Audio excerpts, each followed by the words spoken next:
السلام عليكم ورحمة الله وبركاته. حبايب قلبي وحشتونا، عاملين ايه؟ احنا شفنا الفيديو اللي فات ازاي عملنا برطمان حفظ الخيوط، فيه حافظة للخيوط نشيلها ومفيش حاجة تضيع من عندنا.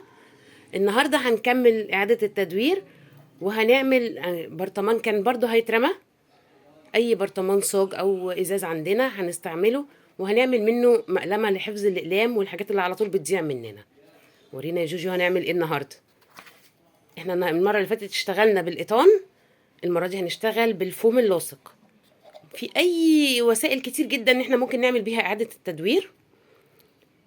احنا دلوقتي جبنا فوم وهناخد مقاس اكبر من مقاس البرطمان علشان يبقى عندنا اللي هي ندخله جوه، وهنقص الفوم.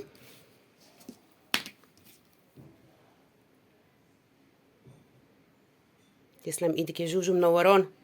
بنورك.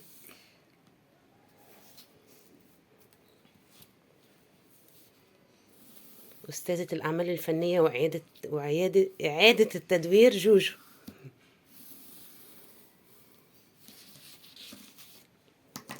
هنقص الفوم، ده سهل جدا، ده مش هياخد مننا 3 دقايق في شغله، وبرده هتلاقوا منظر جميل جدا، والأقلام اللي بتضيع والحاجات اللي بتضيع كلها هتبقى ملمومة في مكان واحد بشكل حلو ومحطوط في المكتبة بتاعتنا. هنقص على حسب المقاس اللي احنا أخدناه.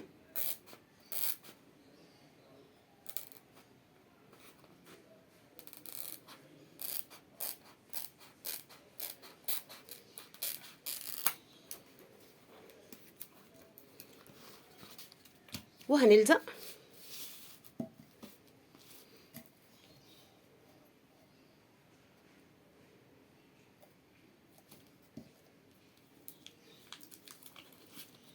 هنفك قطعة قطعة. أهم حاجة برضو في أي عمل إعادة تدوير أو في أي عمل النظافة في الشغل، لا نخلي الفوم يكلكع ولا نخليه يتلزق بالغلط ولا يبقى فيه هوا في الشغل.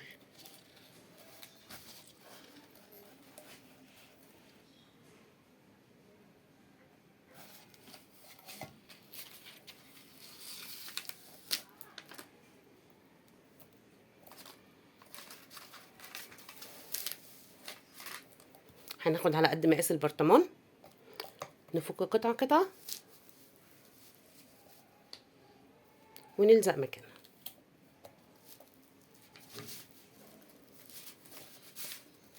تسلم ايدك يا جوجو، ما اعتقدش ان هو هيكمل لاخره.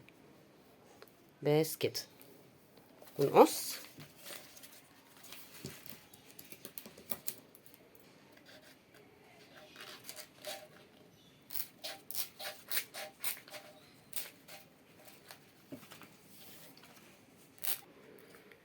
زي ما شايفين بعد ما خلصناها قصينا الجزء الزياده اللي عاملينه فوق عشان نتنيه على الحواف عشان ما تعورش حد.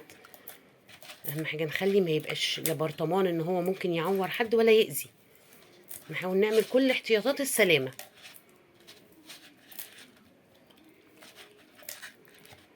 تسلم ايدك يا جوجو، تسلم ايديكي. وعملنا قاعده للبرطمان عشان تبقى من تحت، هنحطها فوقيها. ممكن يتعمل بفوم لاصق سواء هو عليه اشكال او احنا ممكن نبتكر الاشكال اللي احنا عايزينها، كيتي، سبونج بوب، اي حاجه نعملوها الشكل اللي احنا عاوزينه. تسلم ايدك يا جوجو، زي الفل يا حبيبتي. جميل. ونحط جواه كل اقلامنا عشان محدش يقول لي حاجه بتضيع منه تاني. والمقصات بتاعتنا وحاجتنا المهمه، ادينا شيلنا الخيوط وحافظنا عليها وشيلنا الاقلام. قولوا لي ايه رايكم في التعليقات، والسلام عليكم ورحمه الله وبركاته.